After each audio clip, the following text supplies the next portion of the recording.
Muy buenos días, estimados hermanos y amigos. Una vez más estamos aquí con ustedes con deseo de saludarles en el nombre admirable, nombre glorioso, nombre sublime, el nombre de nuestro gran Dios y Salvador Jesucristo, el Señor. Esto es Sembrando con Fe y Esperanza. Bienvenidos.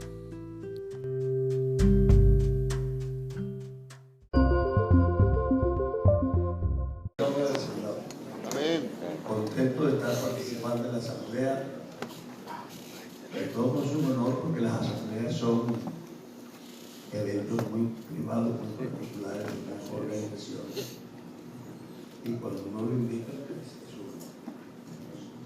Así que me siento que me metí en la casa ajena, pero me siento bienvenido. Gracias, hermanos, por la invitación.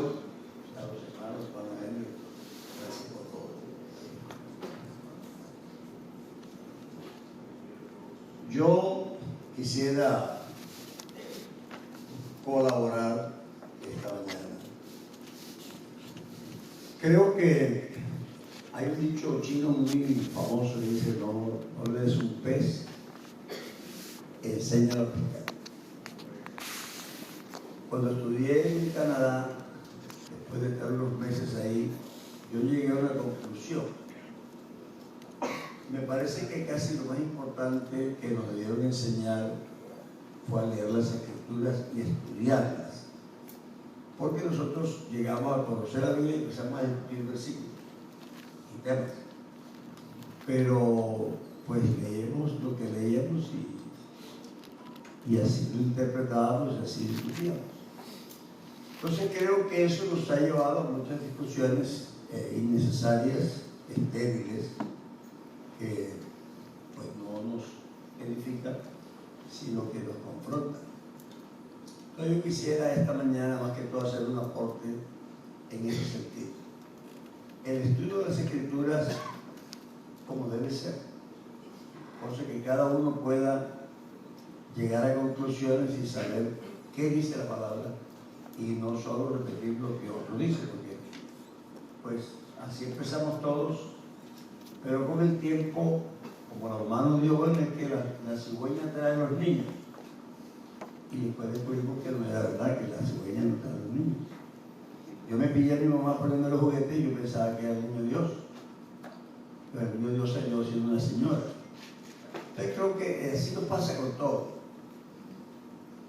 Vamos a mirar algunas reglas del juego para que uno se oriente y cada quien pueda como estudiar la Escritura y sacar sus conclusiones. Voy a leer ese versículo que ha servido de lema porque me gustó, bonito. Lucas 4:20. Y enrollando el libro lo dio al ministro y se sentó. Y los ojos de todos en la sinagoga estaban fijos en él. Estaban expectantes.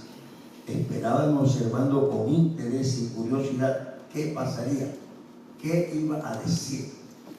Así que estos estaban fijos en él, da toda esa idea. Bueno, no digo qué sale de ahora. Le pasaron el rollo y qué iba a decir. Y sí, dijo bastante. Yo creo que ese fue el programa de trabajo del Señor, que ese día lo expuso, plan de gobierno, y nos dijo todo lo que vino a hacer. Gloria al Señor. Yo creo que hay unas 3 o 4 cosas que hay que plantearse primero cuando uno estudia las Escrituras. La primera es aceptar que la Biblia es un libro sagrado, es la palabra de Dios. Yo creo que uno tiene que partir de que cree eso.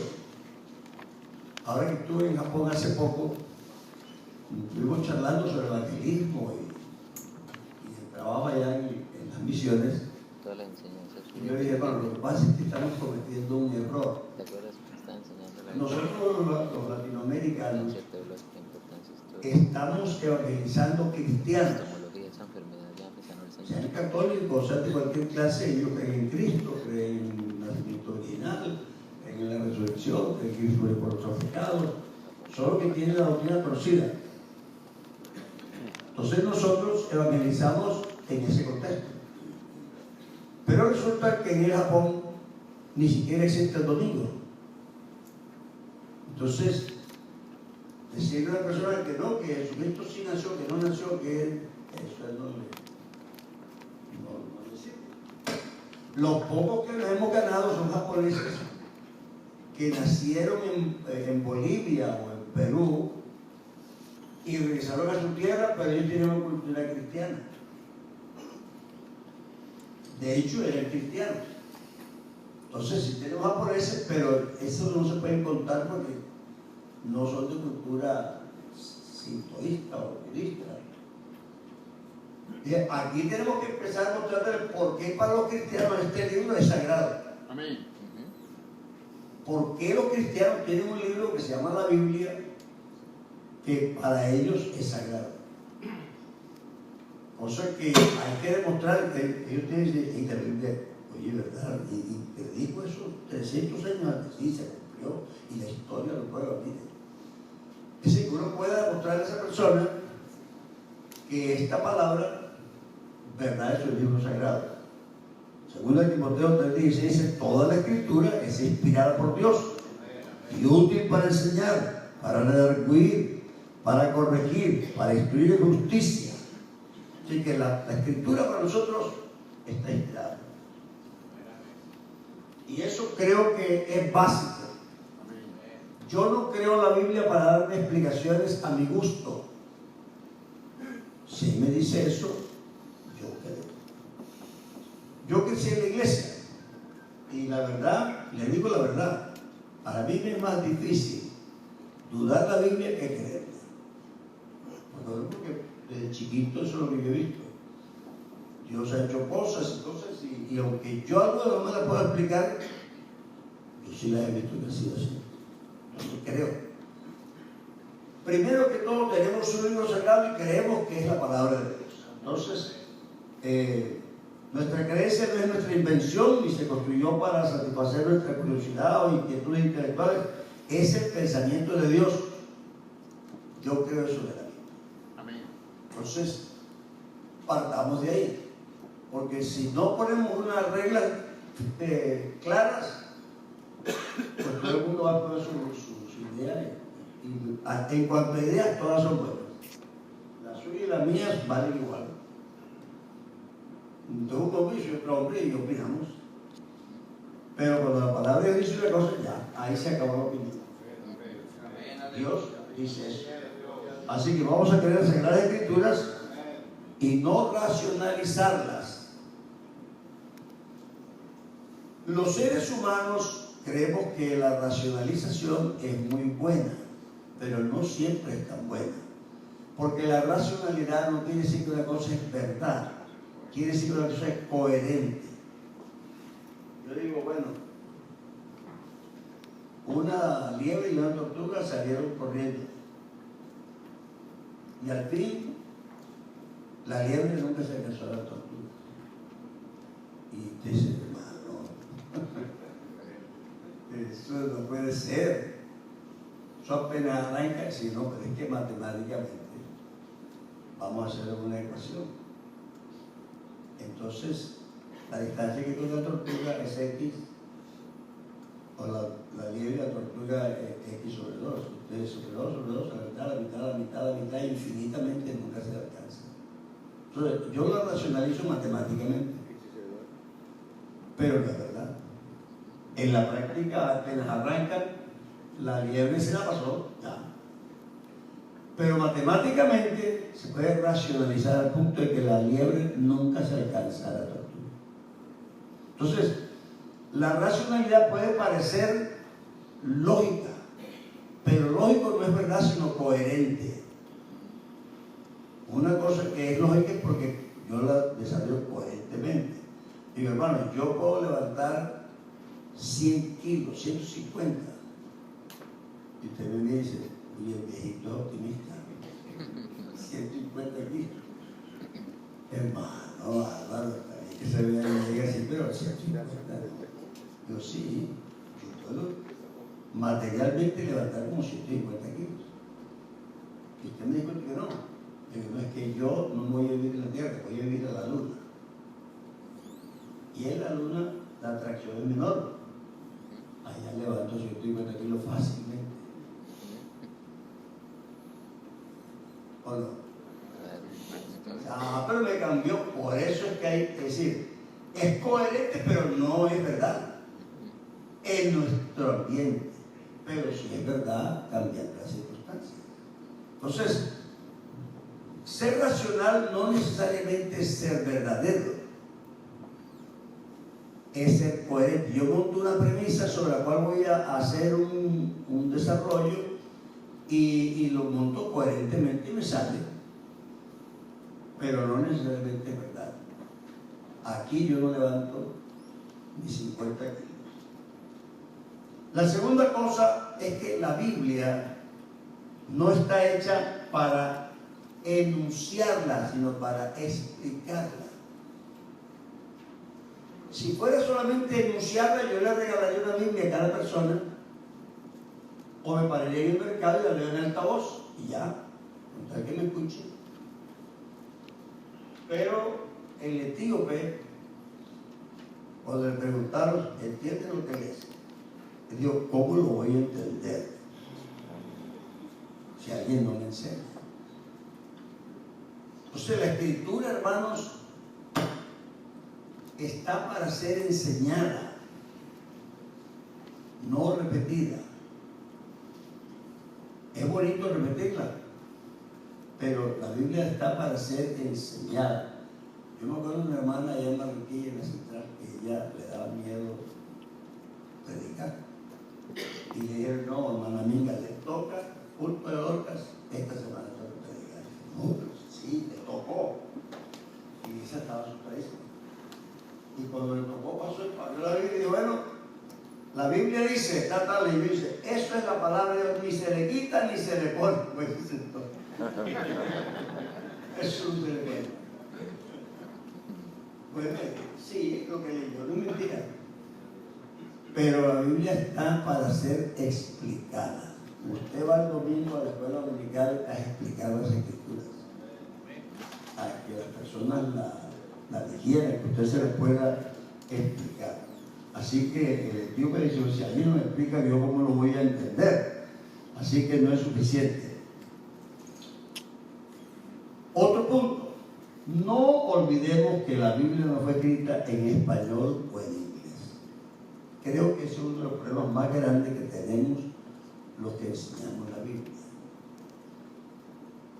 Pues por desgracia, no todos hablamos hebreo ni griego. Pero de todos modos es un problema. Porque la Biblia no fue escrita en inglés, ni tampoco fue escrita en español. Entonces peleamos sobre una palabra, pero porque está en nuestro idioma. Entonces en nuestro idioma lo buscamos en el diccionario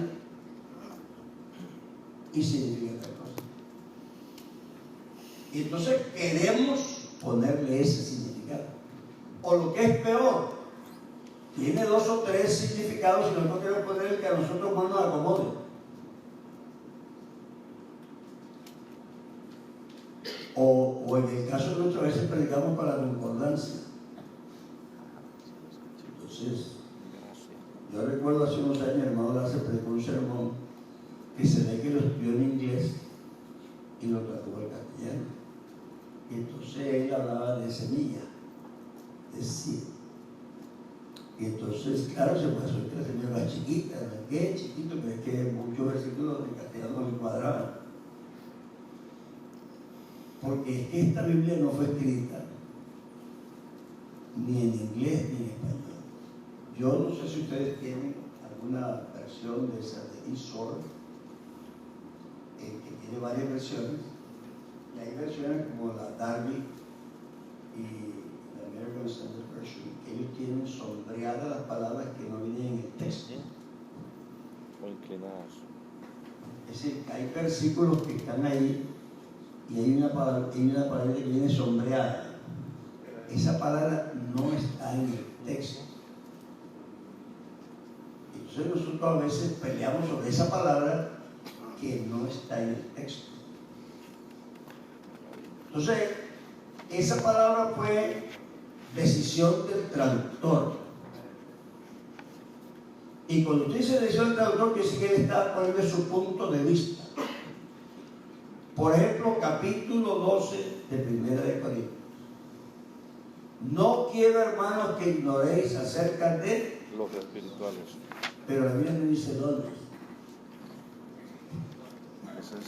La palabra dones no está en el texto.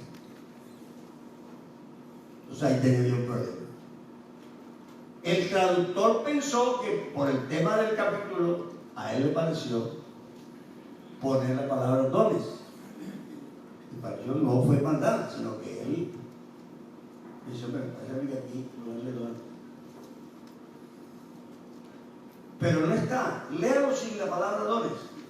Porque hay una versión de English Standard Version que te dice, hay una alternativa, hay personas.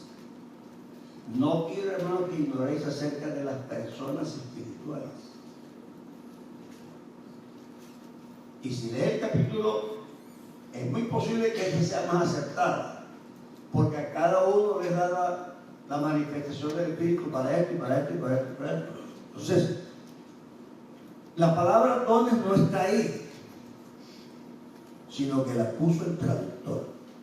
Entonces usted pelea porque es que la palabra dice, no quiero, hermanos, que ignoréis acerca de los dones. ¡Huya! Y todo el mundo dice, ¡ay! Oye, también se grita. Pero resulta que la Biblia no dice dones. Dice, no quiero, hermanos, que ignoréis acerca de los espirituales. Se le puede poner la palabra dones o las personas, pero eso ya es criterio del que tradujo, que no creo que lo hizo por matar, sino que él vio el capítulo y le pareció que por el contenido, a mí realmente me está pareciendo más que decía de personas. Pero igual es una discusión. Entonces no es una, es que no hay más personas, es una discusión que no nos va a llevar a ninguna parte. Está el capítulo. Lee el capítulo, que entiendas bien eso es. Hay un versículo que dice, nadie subió al cielo, sino el que descendió del cielo, el Hijo del Hombre. Pero esa última frase no está en el texto.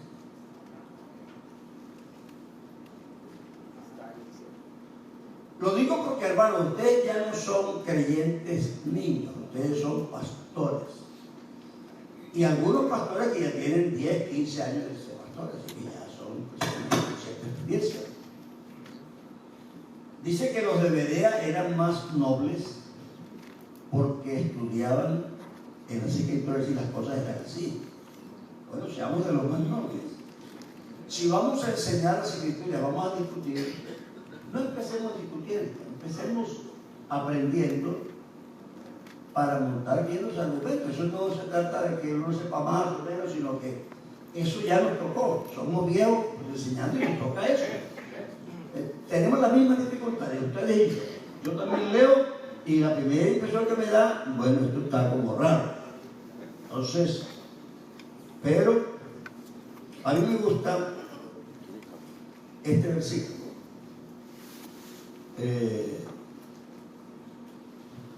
De quienes son los patriarcas, es Romanos 9:5. Ahí en castellano dice, el cual es Dios sobre todas las cosas, pero en inglés no dice así. Y aquí puse 3 versiones. Dice, whose are the fathers, and of whom is Christ, as concerning the flesh, comma, who is over all, comma, God blessed forever. Así que el énfasis está una explicación que es Dios sobre todo Dios. Que el Cristo, antes que hombre, es Dios. Así. Who is over all, God blessed forever. Whose are the fathers, and of whom, as concerning the flesh, Christ came. Came tampoco está en la Biblia. Who is over all, God blessed forever. Whose are the Father, and of whom came Christ in the flesh, who is over all God. Entonces, este verso, la mayoría de los traductores, y la Biblia que ustedes tienen, King James, enfatiza el hecho de que es Dios, sobre todo Dios. Yo no puedo ignorar eso porque como la Biblia castellana dice Dios sobre todo. Claro que Dios sobre todas las cosas. Pero a cada una hay una idea un poquito distinta, y es que sobre todo es Dios. Amén. Eso es diferente. De los patriarcas vino según la carne, pero sobre todo es Dios. Entonces, en la medida en que uno se mete en el fondo de las escrituras y mira lo que las escrituras dicen, uno va como perfilando mejor el conocimiento, cosa que quede más claro cuando yo enseño a las personas, cuando yo predico, cuando yo mismo desarrollo mi fe. Entonces yo voy a tener fe más clara. Pero si hermano, es que nos están cambiando la Biblia. Ahora hasta los curas hacen traducciones y salen con sus ideas y nos venden la idea que todo cambio. Resulta que en el caso nuestro, que hablamos español, nuestra Biblia fue la primera traducción al castellano.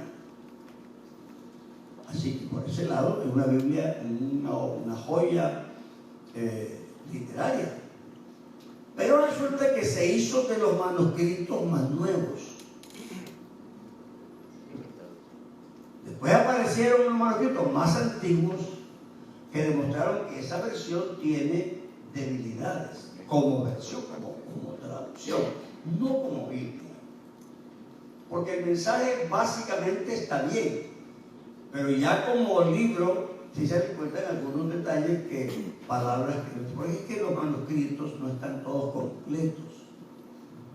Entonces si yo tengo una palabra que pueda partir y la pegué, me pudo parecer una u otra. Ya me encontré con un manuscrito de lo que sí está completa y sano, sí, no era esta, sino esta. Yo la corrijo. Nos están cambiando la palabra de Dios. Y hay poder de Jesús. Bueno, resulta que tú no quieres cambiar. La Biblia antigua decía en Apocalipsis, estos salieron de gran tribulación. Pero el original no dice gran tribulación, dice la gran tribulación. Pueden buscar, ahí está el artículo femenino. Entonces yo no, claro, ahí hace una diferencia grande. No puedo, pero acepta, ya dijimos que esa es la palabra de Dios, eso es el libro sagrado, yo lo creo. Ahora, si me quiere ser otra persona que está cambiado y no me lo demuestra, no. Pero si me lo demuestra, yo creo el libro. Básicamente lo que el libro me diga, yo no tengo ninguna yo creo que sanamente, si descubro que está bien, yo lo cambio. ¿Por qué? Porque mi compromiso es con creer la verdad que está en este libro. Yo ya creo que esta es la palabra de Dios. Entonces, tercero, hay que considerarlo extraordinario. Cuarto. Mi hermano. Debe ser tercero, pero Néstor Hugo habla de los milagros, queremos los milagros. Bueno, realmente queremos los milagros. Considerarlo extraordinario. Porque es una pregunta que tenemos que hacer. Vea, la hermenéutica bíblica, porque es que la hermenéutica es una ciencia que se aplica a muchas ciencias, al derecho, a la química, la hermenéutica bíblica. Tiene un elemento que nosotros, si no lo tenemos, no tenemos Biblia, y es lo extraordinario de la Escritura. La doctrina cristiana, la creencia cristiana está fundamentada en el milagro. Si tú no crees en el milagro, tú no tienes Biblia. Y milagro es algo que no tiene explicación lógica ni científica. Porque si la tiene, no es milagro. Ahí estaba yo en Medellín y había un hermano de la iglesia de los Parques. Pero ese hermano le dio 2 balazos. Una bala se la sacaron y la otra le quedó alojada como en la columna y no se la podía sacar, pero si se la sacaba, quedaba con el play. Él podía andar, pero a veces frío, humedad, le dan dolores. Y siempre pedían que, hermano, oren, tus dolores. Y dice él, un día estaba bañando, y se agachó a ver qué es lo que le maltrataba el pie, y estaba la bala en el piso. ¿Cómo le salió? De verdad, dice, hermano, aquí está la bala. Pero ¿cómo me la sacaron? Estaba en el piso. Eso es milagro. Explícate tú cómo se le sale una bala a una persona de que la tiene que cortar en la columna. No, es que a veces las presiones sanguíneas y los músculos y los tendones. No, nada. Es un milagro. Eso no tiene explicación. Es que vea, sin milagro no hay Biblia. No, que una columna, qué casualidad, yo la paro ahí y se para. Y me voy y se mueve. Y me paro y se para otra vez. Y tú lo vas a explicar. Pues yo me siento a esperar 20 años para que me lo explique. Eso no es una cometa. No le tiras 2 palitos. Se movía y llovió pan del cielo. Eso no es posible. Pues, sí. No, que los sacerdotes metieron el pie en el agua y se paró el río. Claro, de aquí para abajo el agua corrió. Y el agua que venía de arriba, ¿y por qué no se desbordó? Hermano, eso ni una represa. Bueno, a mí no me interesa. Eso yo sé que es ilógico. No tiene lógica. Pero si la Biblia, y en este libro sagrado, dice que eso pasó y yo lo creo. Amén. Yo lo creo. Es decir, yo creo que nosotros, estos son principios bíblicos para poder entender la Biblia. Tú no puedes interpretar la Biblia solamente metiéndote en la cabeza el razonamiento y sacando versículos pegados por ahí y por acá y sacando el diccionario. No, es que hay unos principios bíblicos que no tienen discusión. Yo tenía cáncer, no me ofrecieron ni siquiera quimioterapia. Y doctor, ¿usted qué me puede decir? ¿Qué te mando? No es nada. Tenía el antígeno en 32. Oramos. Y iban a hacer el examen ese, pero me salió el 0.6 la próxima vez. ¿Y cómo? No tomé nada porque él no me mandó nada. Y entonces me hace la biopsia y me metieron por allá dentro en una cámara y todo. Nada, no tengo nada. Y aquí estoy 20 años. No, hermano, es que cuando las células están cancerosas, tocan el antígeno. Y el antígeno, es que no hay ninguna explicación.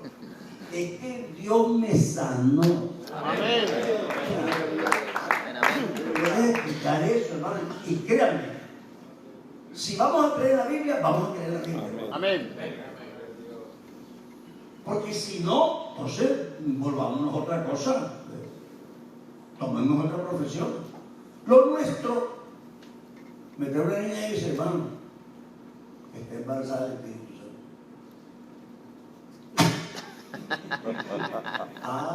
Espíritu Santo.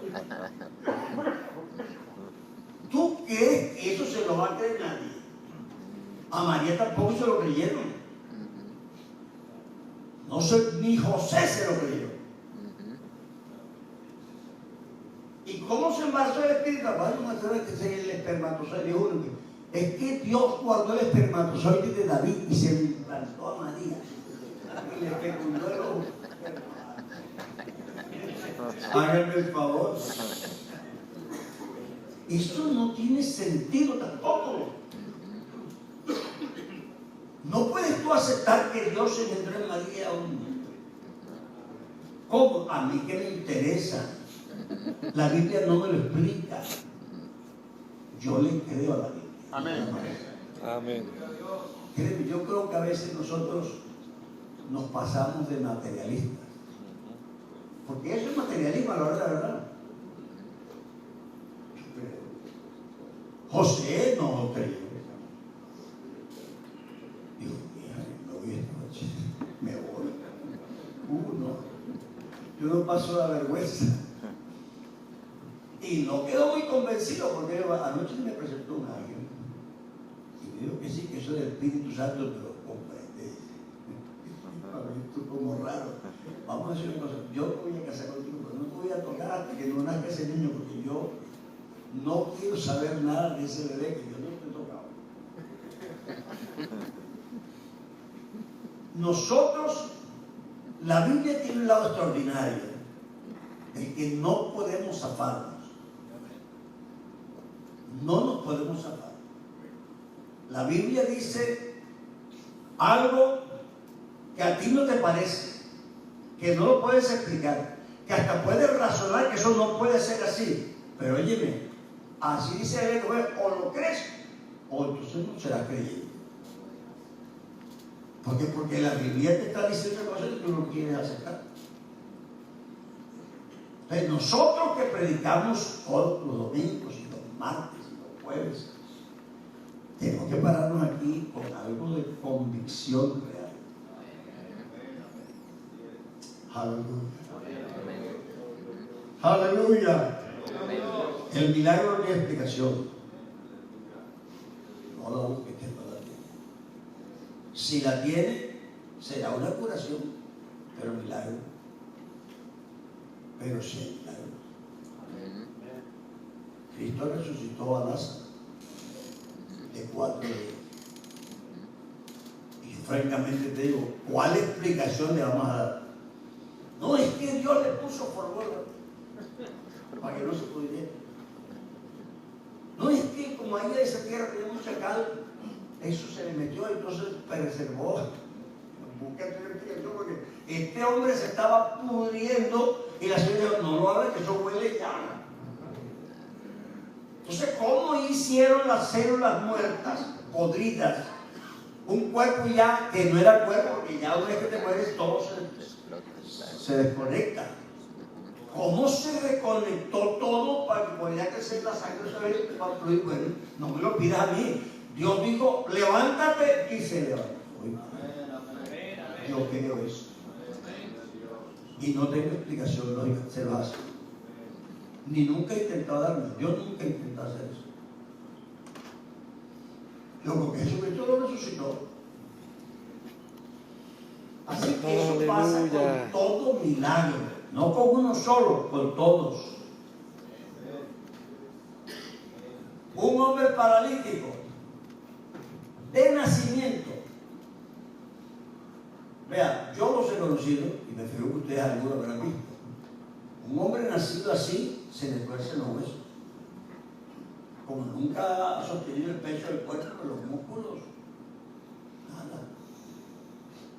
Ahora, por ahí algunos que les atropella un carro, se le parte un hueso, un tendón, no sé qué, le hacen a veces hasta daño, le hacen operaciones, pero sí, más o menos el hombre se compone. Pero entonces sale con un caminador. Pero este señor que nació paralítico, levántate y anda. Y el hombre saltó. No es que se levantó, así ya, no. En un salto. Quedó de pie. Y dice, ¡aleluya! Y entró saltando al templo. Ahora explícamelo. Eso tú no lo puedes explicar. Insisto, porque te quedas sin Biblia. O tú crees eso, o te quedas sin Biblia. Porque la Biblia está fundamentada en el milagro. El cristianismo está fundado en el milagro. Arranca con un milagro y termina con un milagro. Y está llena de milagros por todos lados. Así que las explicaciones racionales, lógicas, no son tan válidas en la Biblia. Yo tengo fama de eso, de ser muy racional. Pero te digo una cosa, yo cuando leo la Biblia, dejo la razón en la casa, me veo con la fe. ¿Para qué? Yo a Dios le pido, que así él me dice que la tierra es cuadrada, se lo creo. Amén. Oh, hermano, creo que no, si no la cuadra la noche. Está cuadrada, si está cuadrada la noche. Hay que creerle. Porque si no, terminamos cuestionando desde la creación hasta la resurrección de todos los humanos. Y francamente no tenemos Biblia. Así que vamos a arrancar y saber que frente a este libro tenemos que venir con actitud de creencia, de fe. Amén. Yo lo que Dios me diga se lo creo. La otra cosa es que no hemos hecho suficiente diferencia entre el Antiguo y el Nuevo Testamento. Eso lo decimos de palabra, pero cuando leemos la Biblia, es que la Biblia dice, sí, pero ahora es Malaquías, no es el Antiguo Testamento.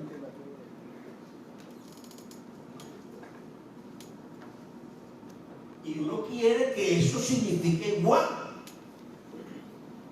Pero la misma Biblia evalúa cosas del Antiguo y del Nuevo. Y no solamente en el Nuevo, en el mismo Antiguo, de una época a otra, ahí me llama mucho la atención que el escritor está escribiendo para su época. Y él dice, decían, vamos a la casa del vidente. Pero ya en la época que él escribió, vidente era un brujo. Entonces dice, bueno, porque el que ahora se llama profeta, antes se llamaba vidente. Si no, se queda la persona. El que antes se le llamaba vidente, a ese se le dice profeta ahora. Porque el vidente en esta época que él está escribiendo ya era un brujo. Y hoy nosotros un adivino. Más vidente un adivino. No es profeta. Entonces nos tenía también que explicar. No es que en esa época se decía vidente, pero no era un adivino, era un profeta. Entonces, hermano, la misma Biblia dentro de sí misma hace esas aclaraciones. Así que nosotros sí tenemos que estar preparados para eso. Y yo sí leo en el Antiguo Testamento una cosa. La gente piensa que Nabucodonosor se convirtió. Nabucodonosor no se convirtió. Era un pagano que quería muchos dioses. Y entonces él dice, Daniel, el Dios a quien tú sirves, no es su Dios, al Dios a quien tú sirves, no hay otro Dios como el Dios de Daniel, no el mío. Que no se le pidas sino al Dios de Daniel. Él no está renunciando al suyo. Está diciendo, este es un Dios tremendo, más grande que el mío. Porque con pagano se puede tener muchos dioses, uno más poderoso, otro más fuerte. La gente que le tenía miedo a Israel, le tenía miedo a Israel, le decía, el Dios de Israel. Es que tiene un Dios que hace cosas. El Dios de ellos va a dar pelea por él. Entonces ellos tenían esa creencia. Así que el problema aquí no era Israel. Entonces estas personas, cuando yo me leo al Antiguo Testamento, yo tengo que entender que estamos hablando de una época de politeísmo. Hay un coro que yo no canto, porque para esta época a mí me da pena. Te alabaré entre los dioses. ¿Entre cuáles dioses? Yo no me creo uno. Pero en la época de David, y de eso sí había muchos dioses. Entonces, era válido. Entre este poco de ídolos, yo te alabo a ti nada más. Pero como hoy decir dioses no significa muñecos. Y uno que decirlo, le canto entre los dioses como si fuera politeísta, de verdad. Yo tengo demasiado conocimiento. Eso no lo niego, que fue correcto así, pero que yo ya no lo hago.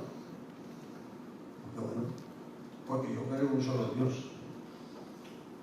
Verdaderamente tú eres Dios que te encubres, Dios de Israel que salvas. Fíjate que esto es el Antiguo Testamento.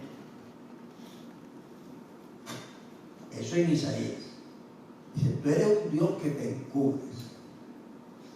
Pero nuestro Dios dice que Él hoy se ha revelado, no está encubierto. Entonces, yo tengo una realidad allá y tengo otra realidad aquí. Yo no voy a hablar como si yo fuera un hombre del Antiguo Testamento, porque yo ya he recibido la revelación. No, mi Dios no se encubre. Pero el de ellos sí, porque Dios no se podía manifestar. Tú eres Dios que hasta bajó al templo y te metió en un cuartico allá. En el tabernáculo detrás de un velo, no estaba al público. Eres Dios que te encubres. Se denomina ese pacto viejo, dice, el pacto de muerte, de condenación, que es temporal. Ahí en 2 Corintios nos dice eso. Si el pacto de muerte, ¿verdad? ¿Cuánto más nosotros? Entonces, cuando yo hablo del Antiguo Testamento y de ese pacto que hay allá, no me puedo olvidar que ese es un pacto de muerte. Y que era mientras tanto, si era temporal. Nosotros no tenemos un pacto temporal, pero el antiguo era temporal. Si no, tendremos que hacer como los adventistas y no cumplir la ley. Pero ese pacto temporal era un pacto de condenación. Entonces, a veces los predicadores se olvidan de eso. El profeta del Antiguo Testamento dice: el Espíritu del Señor está sobre mí para denunciar a Israel su pecado. ¿Cierto? Pero el del Nuevo dice: el Espíritu del Señor está sobre mí para anunciar ¿qué? Hay que hacer diferencia entre el predicador de ahora. Tú te paras un domingo como si fuera Isaías o Amós a condenar a todo el mundo, hasta por las medias rojas. La cobata, la corbata. No, es que nosotros tenemos ahora unas costumbres respetables, pero basadas en otros conceptos. Nosotros estamos todos principios respetables y que esto es una vestidura apropiada. Pero no le damos un valor moral, que eso es diferente. Entonces, este predicador estaba para declarar el pecado. ¡Borrachos! ¿Quién os enseñó a oír de la ira que vendrá? Ya está en su mano la hoz para cortarla y acabar con todos. Múdate, cámbiate y vete a la oveja en costa. Eso no es nuestra predicación. Nuestra predicación es que hay uno que murió por nosotros y nos ha dado libertad. Entonces hay que hacer esa diferencia en medio de los pactos. Y aquí, en cuanto a Dios, yo no puedo decir que Dios se siga ocultando, porque Dios estaba oculto en el Antiguo Testamento. Yo he puesto este ejemplo. Es decir, si yo tengo un cuarto oscuro en el que hay cosas que quiero encontrar, yo digo, voy a dejar esta lámpara aquí, porque voy a buscar. ¿Tú crees que yo teniendo luz me voy a buscar en la oscuridad? Cojo la lámpara, más a lo que me haga. Nosotros estamos haciendo al revés. Estamos cogiendo la parte sombreada para intentar entender la iluminada. Cuando tenemos que coger la iluminada para entender la sombreada. Nosotros entendemos el Antiguo Testamento en la medida en que estudiamos el Nuevo. Científicamente parece al revés. Entonces uno va a los principios. Sí, los principios aquí son los orígenes. Pero tenemos hoy una luz. Yo leo Daniel. Estamos en clase, entonces el profesor dice, bueno, este es uno de los puntos más fuertes que tienen los trinitarios. Porque de pronto apareció un anciano de días y vino uno como un hijo de hombre y le dieron el reino. Y digo, y hermano, ¿y cuál es el punto fuerte de los trinitarios? Bueno, que se vea el Padre. Y digo, ¿quién dice que el Padre es hijo? Yo no puedo leer la Escritura como si yo no supiera la revelación.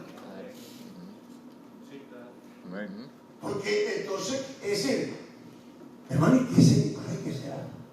A mí me extraña que un pastor pentecostal de la unicidad lea ese versículo y hermano, ¿y por qué en Daniel? Ese no ha visto la luz. Es más, si lee el capítulo, está explicado 3 veces ahí mismo que el que es semejante a un hijo de hombre no es el Hijo de Dios, es el pueblo de Dios, y recibirá en el reino los santos del Altísimo. Es un símbolo de muchachos, pero no es ningún hijo. Pero nosotros tenemos la revelación. Entonces yo voy con la luz, con la antorcha, a mirar la oscuridad, pero no al revés.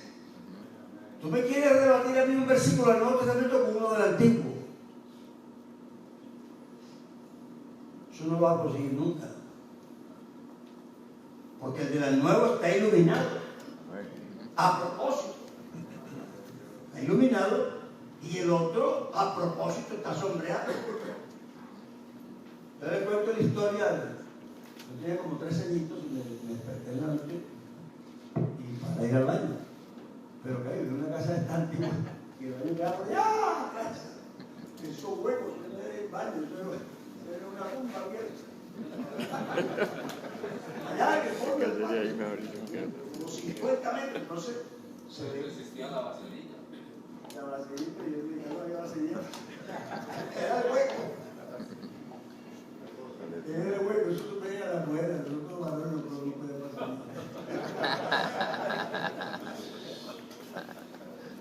La letrina. Yo me levanté y la noche estaba linda, bien iluminada.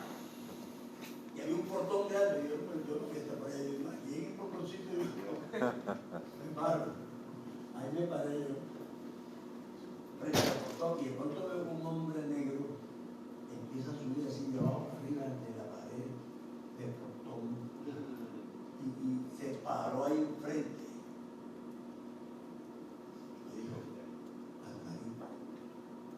Pero yo voy como por aquí, entonces y sí, era mi tío. Era mi tío, pero es que la sombra mira que él caminaba, la sombra sufría, ¿no? Pero si yo no me volteo, nunca sé quién es el que está ahí. Si hubiera sabido que había alguien ahí, por la sombra. Pero la sombra no determina a las personas, hasta las distorsiones. Así que si tú buscas a Dios en el Antiguo Testamento, no vas a ver sino la sombra de lo que fue. Tú no lo vas a ver claramente. ¿Y para qué si tú tienes el Nuevo, que está todo iluminado? Y Dios aparece claro ahí, tú puedes encontrarlo ahí, Él no tienes que buscarlo allá. Entonces, pero cuando se conviertan al Señor, el velo se quitará. Aleluya. Amén, amén. Pero cuando se conviertan al Señor, el velo se quitará. No habrá sombra. Todo lo cual es sombra de lo que había de venir, pero el cuerpo es de Cristo. Fíjese usted la diferencia que hace aquí la Biblia entre el Antiguo Pacto y el Nuevo. Pero este es el pacto que haré con la casa de Israel después de aquellos días, dice Dios. Daré mi ley en su mente y las escribiré en su corazón. Y yo seré a ellos por Dios y ellos me serán por pueblo. Y dice Éxodo 31, y dio a Moisés cuando acabó de hablar con él en el monte de Sinaí, 2 tablas de testimonio, tablas de piedra escritas con el dedo de Dios. Entonces, fíjate tú que Dios primero da un pacto con una letra escrita. En ese pacto de letra escrita, eso dice que lo escriban en las paredes, que se lo cuelguen al cuello, que se lo pongan aquí, todo escrito. Pero eso no funcionó. Y los cristianos siguen creyendo que eso va a funcionar. Pon el versículo. No tiene nada malo con el versículo, pero no funciona. Se quedó colgado en la pared. Y dijo el Señor, no voy a hacer el mismo pacto como al principio porque ellos lo invalidaron. Ahora no escribiré mis leyes en tablas de piedra, sino las escribiré en el corazón. Entonces, yo no puedo seguir insistiendo, no que esté prohibido poner el versículo y decir, ay, hermano, ahora no creo versículo. En casa no versículo. Pero yo no puedo esperar que eso va a reemplazar al nuevo pacto, en el que la palabra está escrita en el corazón. Hay una diferencia grande. Es decir, que no es posible que yo siga pensando que esto va a estar fuera y que en cambio yo voy a cambiar. No cambió el pueblo con la letra colgada, sino escrita en el corazón. Estoy hablando de la unicidad, porque ponemos las bases para poder entender. ¿Qué es lo primero que tengo yo que probar en la unicidad? Yo hablo con un trinitario y lo primero que yo le digo, vamos a definir a Dios. Defíneme a Dios primero. Y entonces, eso sí, una vez que lo definamos, no nos vamos a mover de ahí, porque eso va a ser el referente. Si tú dejas que él empiece a hablar antes de definir a Dios, él se te mueve de ahí. No vamos a definir a Dios. Una vez que lo definamos, ya. No hay dónde coger. No es que tú me dijiste que no sea así. ¿Cierto? Vea, hermanos. Cuando vamos a aplicar las escrituras o las definiciones de lo que sea, no tenemos que pensar en las palabras, porque las palabras no cambian ni las personas ni los objetos. Hay que pensar en los objetos y las personas que más distinguen. Entonces las palabras se acomoden a eso y no al revés. Yo no voy a coger a Dios y cambiar alguna palabra. Yo voy a ver a Dios y a partir de Dios usaré la palabra que sea adecuada. Digo usted que yo estoy aquí ahora y llega el hermano Javier y dice, Álvaro, me acaban de avisar que su mamá se está muriendo. Tiene que hablar con usted urgente. Oh, hermanos, perdonen, mi mamá está grave y tengo que irme para allá, pero me voy volando. Eso de me voy volando, ¿cómo lo voy a interpretar? Se va enseguida. O se va muy rápido, o se va en un avión, o se sube en un edificio alto, abre sus poderosas alas. ¿Y por qué se ríe? Porque esa posibilidad está descartada, porque los hombres por definición no tienen alas. Así que la palabra no me cambió a mí. Yo cambié el diccionario. El diccionario tiene que ajustarse a lo que yo soy y no al revés. Cuando yo defino a Dios, no lo voy a cambiar con las palabras que yo uso. Él es como es y los seres humanos, no importa lo que digan, Él no va a cambiar. Yo creo en Dios. Lo expreso con las palabras pobres que tengo como humano, que todas se refieren a un mundo limitado y material, pero Dios no es material. Dios es diferente. Entonces, yo no puedo definirlo y decir, no, hermano, es que ahí esta palabra significa, la busqué en el diccionario de la lengua castellana y ni siquiera está escrito en castellano. En esta Biblia y Sol hay una que trae los versículos los números de Strong's. Y hay una que trae los pictogramas. Yo me he puesto a pensar cómo entienden nosotros.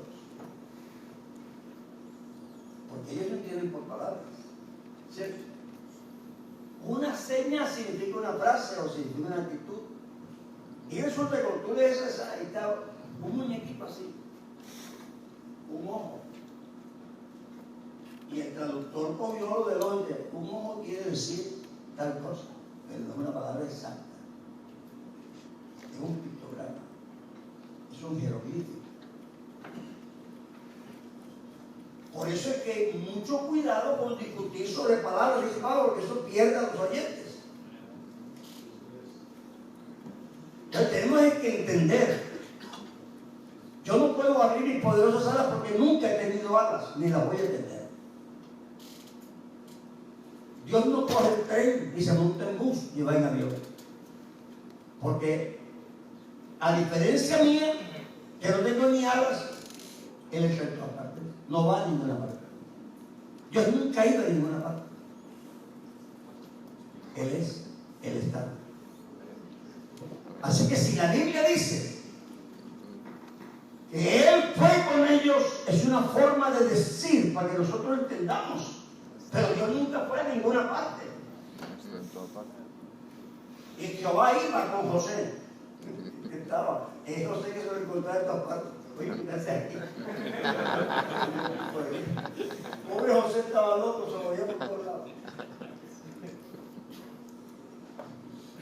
Así que cuando hables de Dios, no olvides eso, que Dios es Dios. Es que a veces peleamos, hermanos, por boberías. Pero entendamos que el ser de quien hablamos es un ser diferente. Es un ser maravilloso. Amén. Gloria al Señor.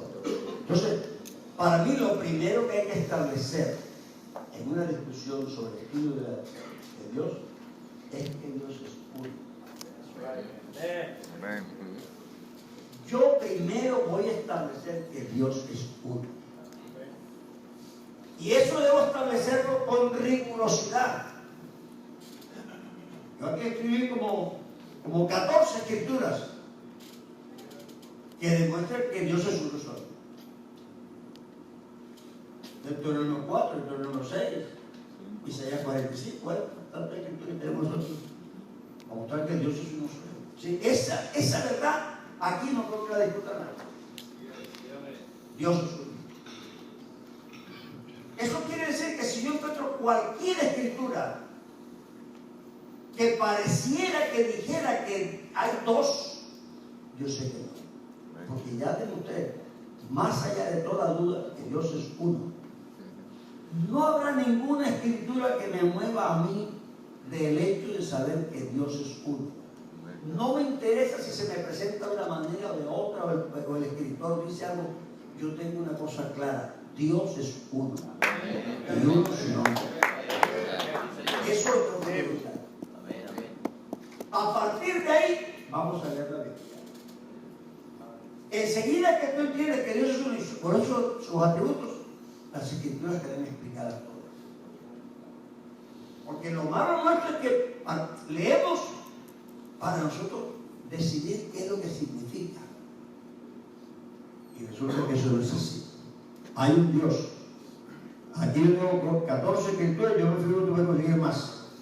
Una vez establecida esta verdad de manera contundente, todas las escrituras deben ajustarse a ella, a esa verdad.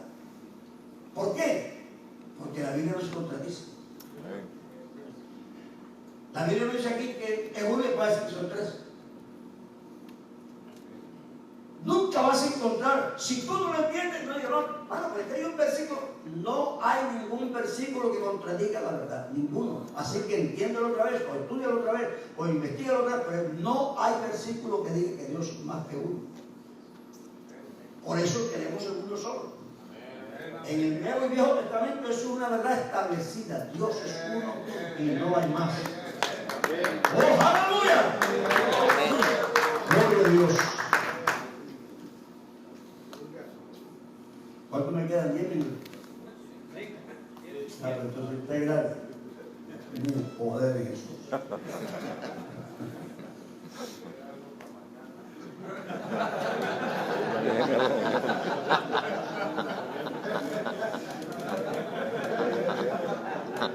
Que vaya a estudiar porque cuando yo empecé a hablar esto no tiene preparación.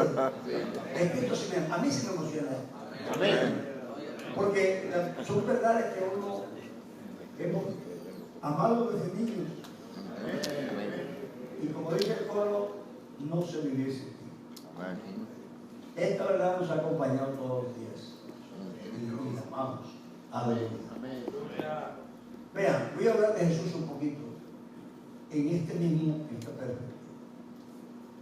Jesucristo es un ser que genera expectativa, como dice ese versículo. Le pasaron los llegaron todos, ¿qué va a decir? Esa expectativa. Entonces usted empieza a ver una cosa, un hombre se presenta a eso y dice, él es un judío, así que no se le va a ocurrir nunca que haya un Dios aquí. Pero él sí veía algo raro y este hombre dice, ¿cómo hace todas esas cosas? Porque nadie hace eso si no está de acuerdo. ¿Cierto? Es decir, que él no es un hombre común y corriente como nosotros, porque es un judío ortodoxo, pero él dice, que hombre, algo le está pasando. Y empieza a generarse un cuestionamiento en medio de la gente. Oye, ¿quién es esto?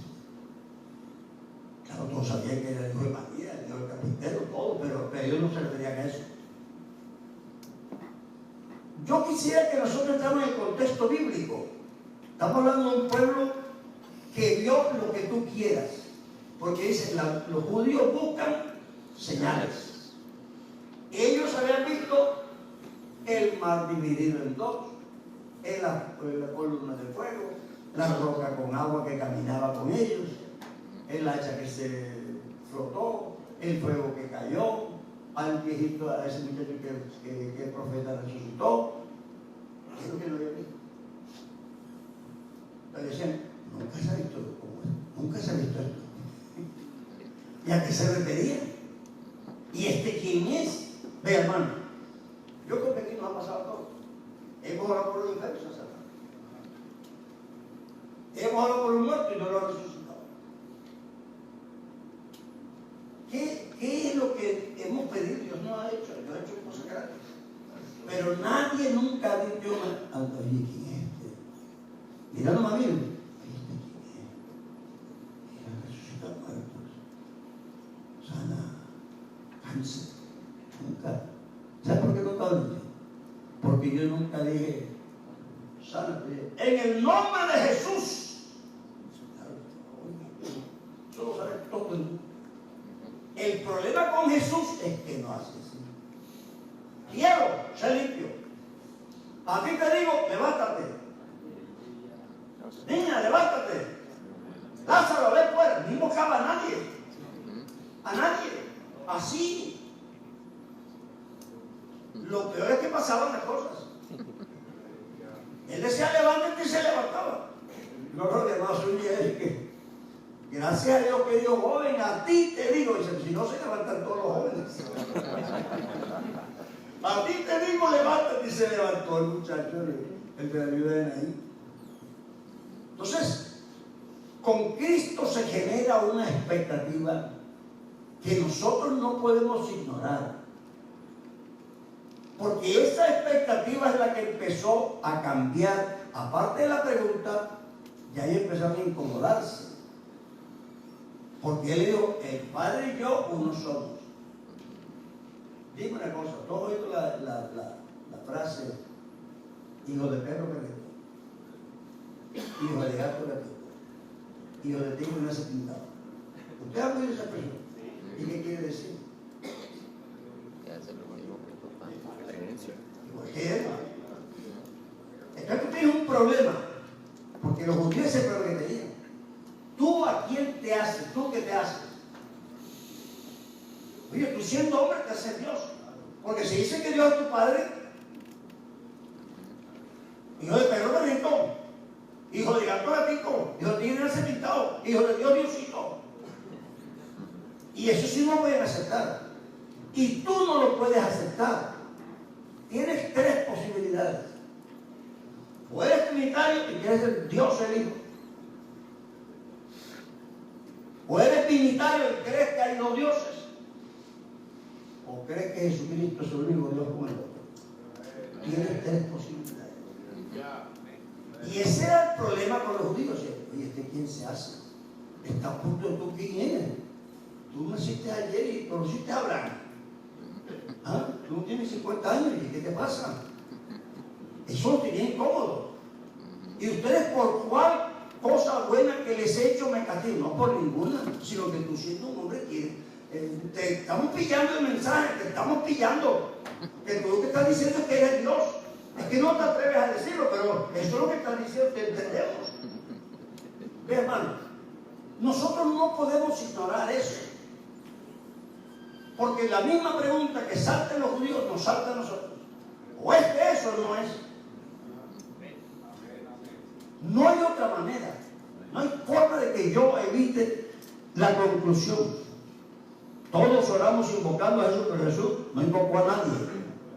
Nunca se ha visto que alguien le abra los ojos a alguien que nació ciego. Eso no se ha visto. Así que a él lo tentaban. Dije, ¿tú con qué podías aceptar? Explícate.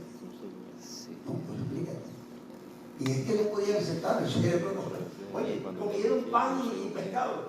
Y dice, ¿y tú qué señal haces? Y tú eres hermano. De un poquito peces y padres que vieron 15,000 personas. Porque siempre hay más mujeres que hombres y niños. Así que, ¿acaso eres tú mayor que tu padre Abraham? ¿Ah? Hermano, voy a terminar con esto. Para dejarme algo de hermano.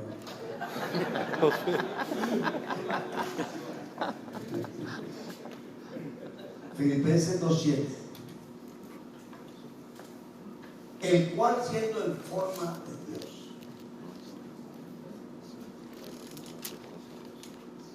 Yo quiero que no le haga la carrera. El cual siendo en forma de Dios. Fíjese usted que ese versículo no está escrito para hablar de la obesidad. Ese versículo está escrito para hablar de la humildad. Haya pues en vosotros este mismo espíritu también en Cristo, el cual es Cristo, siendo en forma de Dios. ¿Cuándo? ¿Cuándo fue en forma de Dios?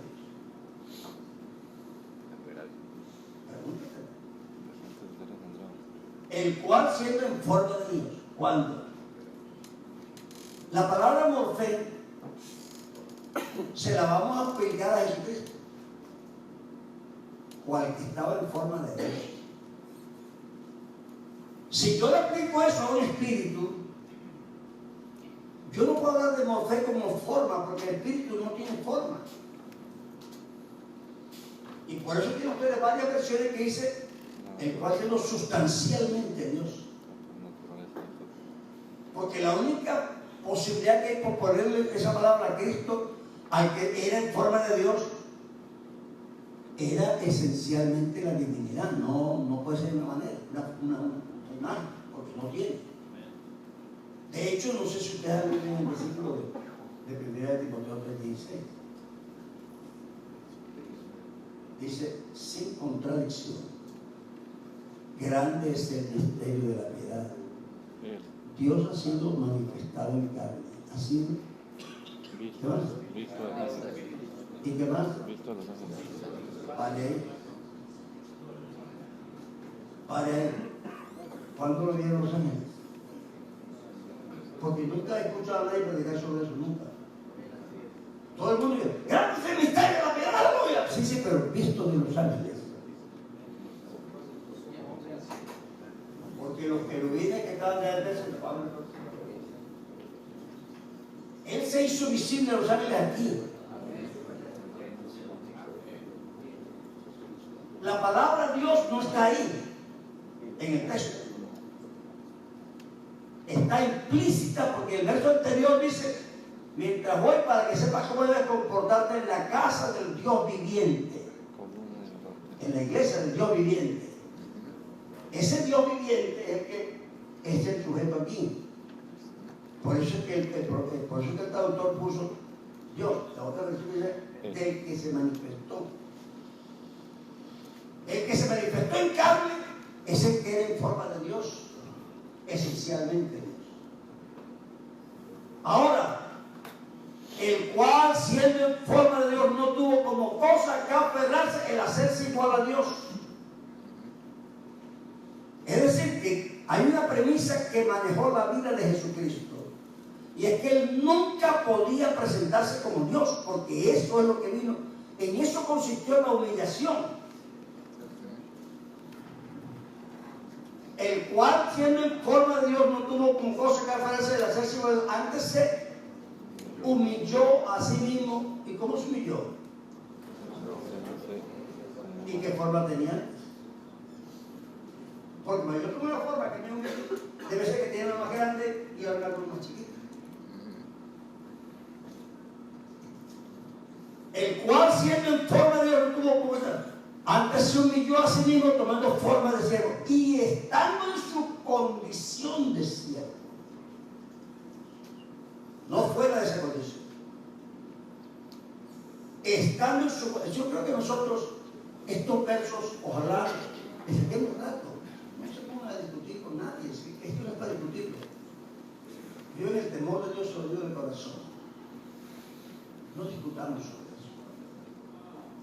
Leamos las Escrituras con amor, con deseo de conocer a Dios, para que lo descubramos a Él en su grandeza, de lo que Él hizo por nosotros, porque esto no es para discutir, sino para no sentirse como Dios nos amó a uno. Mirad cuál amor nos ha dado el Padre, que seamos estos hijos de Dios. Por eso el mundo no nos conoce, porque no le conoció a Él, no le podían conocer. Tú eres Dios que te encubres.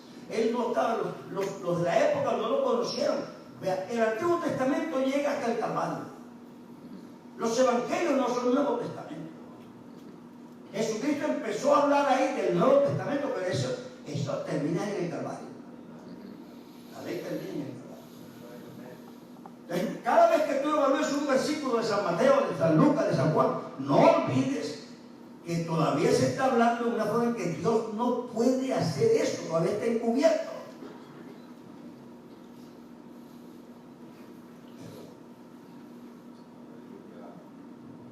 Ahora le veremos tanto. Gloria a Dios, sin incurrir.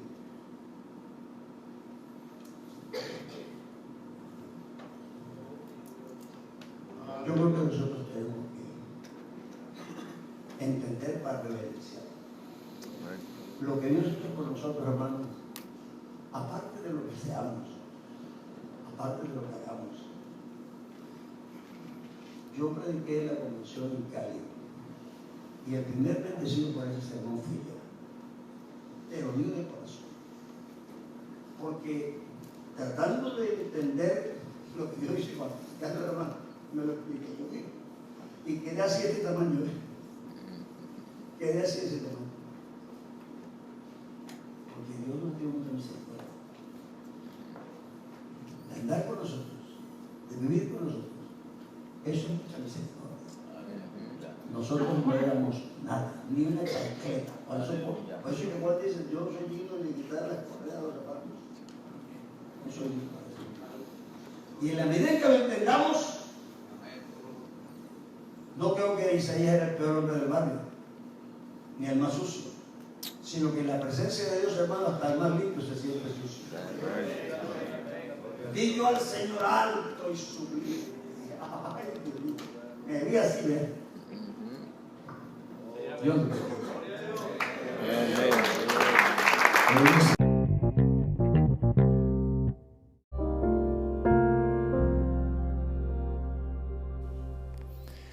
La Iglesia Pentecostal Unida Latinoamericana en Baltimore nos estamos reuniendo en la 8301 Liberty Road, 8301 Liberty Road, Windsor Mill, Maryland 21244. Y nuestras reuniones son los días domingo a las 8 de la mañana, domingo 8 de la mañana tenemos el servicio de adoración, alabanza y enseñanza de la palabra de Dios. Venga juntamente con su familia y allegados. Serán todos bienvenidos a nuestra reunión dominical.